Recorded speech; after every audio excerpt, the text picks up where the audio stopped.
Let's be honest. The question, who am I, plagues us all. Whether you're in your mid to late 40s and you're going through a midlife crisis, or you're like myself 3 years ago, an 18-year-old going through what I like to call a pre-life crisis. Point is, no matter the age, this talk is for you. I believe the way we've been taught to define ourselves can lead to dangerous outcomes. Tonight I want to show you another way. When I was a senior in high school, I was an Olympic hopeful snowboarder, ranked second in the U.S. for halfpipe, a state champion lacrosse player, a licensed real estate agent, and accepted to CU. I was that well-mannered kid that other parents wanted their children to hang out with. I was a winner, or so I thought. 1 year later, I was new here on campus, and I lost it all when I made a mistake and participated in a fraternity prank. I was suspended from CU until further notice. I was being told by lawyers, best case scenario, I was facing a minimum of 5 years in jail for a crime I didn't commit. My real estate license was revoked when the division was notified of the ongoing investigation, and my once bright snowboard and lacrosse careers were gone. When I cleared out my dorm room and moved back home, I was no longer the person that parents wanted their kids to be around. I was a failure, or so I thought. Piece by piece, I lost every pillar of my life that defined me as a winner. I was now drifting through the dark and unforgiving sea of life at the will of the world. Over the next few months, the waves of the sea thrusted me further and further into confusion. These months were blurry, filled with sleepless nights spent staring at the ceiling, memorizing every crack, splinter, and speck of dust. To paint a picture of what I saw in the mirror, I was 40 pounds lighter, translucent in the face, and yellow in the eyes. I suffered from hives, loss of vision, and severe heart problems that followed me in and out of the hospital. Saying hi to a family friend was just as hard as keeping my food down. I was a shell of a human. My biggest fear had become a reality. I had now truly become that loser. Or so I thought. It felt like I was living in a bad dream. I just kept hoping that I'd wake up back in my dorm room and had imagined the whole thing. Until one night, I had a nightmare that ended the cycle of despair. I was looking deep into my bathroom mirror, hoping for any other outcome. Tears sprinted down my face as I closed my eyes and squeezed the trigger. With one loud pop, I vibrated towards the bathroom floor. I felt the cold tiles beneath me and the warm blood filling the cracks between us. I heard loud sirens approaching between the heartbreaking screams of my mom.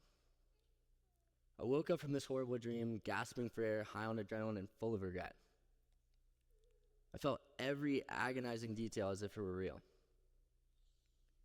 And all I could think about was how sorry I was. Sorry that I even had these thoughts. Sorry that I was contemplating giving up on myself. But most importantly, sorry that I would do this to my loved ones. To my parents who are here tonight, I'm sorry this is the first time I'm sharing this with you. I guess I just never saw the point. But now I believe there to be a point. I share this story with you because this is an example of what can happen when you answer the question, who am I, with things that can be taken away from you. And with them, your identity.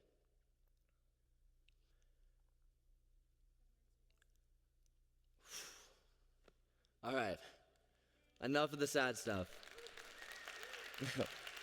Thank you.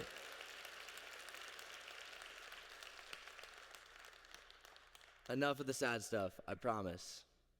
I've learned some valuable lessons from this experience, and the most important one is the only difference between winners and losers is giving up. And I was determined to never give up on myself again. There's a saying I often think of to remind myself of this. You don't drown by falling into the river. You drown by staying submerged in it. I didn't have an identity. Therefore, I didn't have a lifeline to pull myself out of the water. I've realized there's one thing that defines you as a person: purpose. And purpose is created by listening to your head and your heart. Your head and your heart are the pillars that life can never take away from you.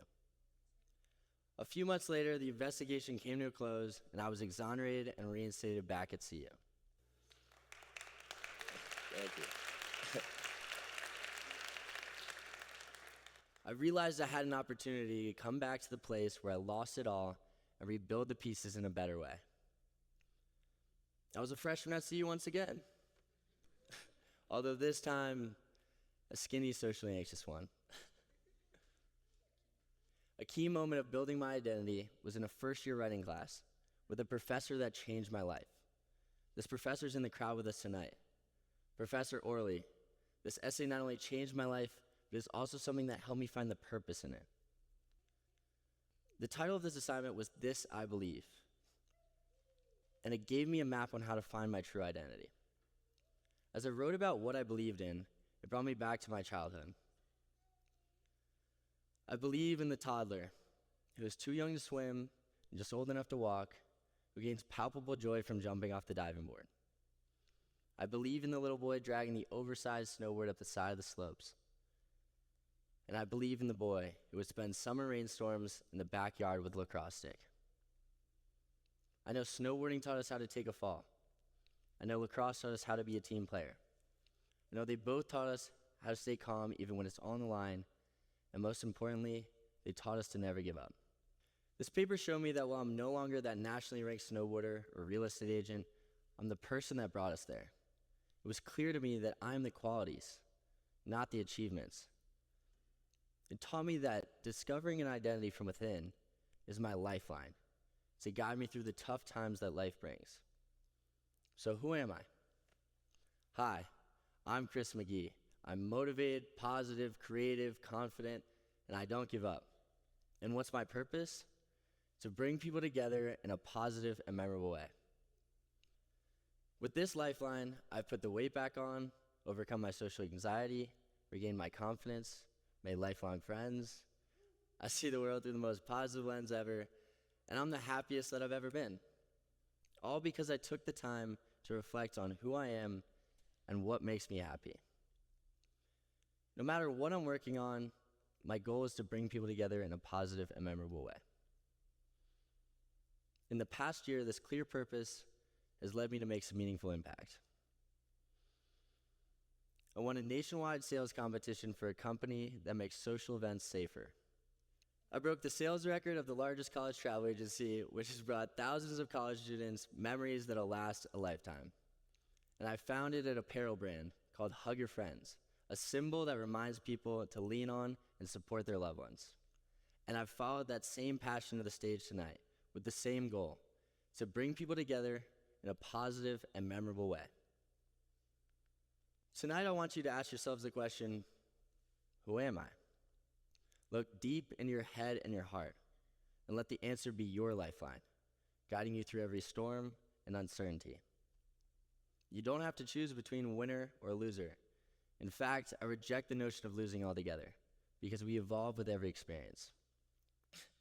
Believe me, if stumbling through life were an Olympic sport, I might just win that gold medal after all. In this journey of life, we are all going to swing, miss, trip, and even all-out yard sail. But what matters is our ability to rise again. So always remember, you can't lose yourself if you know how to be true to yourself. This I believe. Thank you. Thanks, guys. Thank you.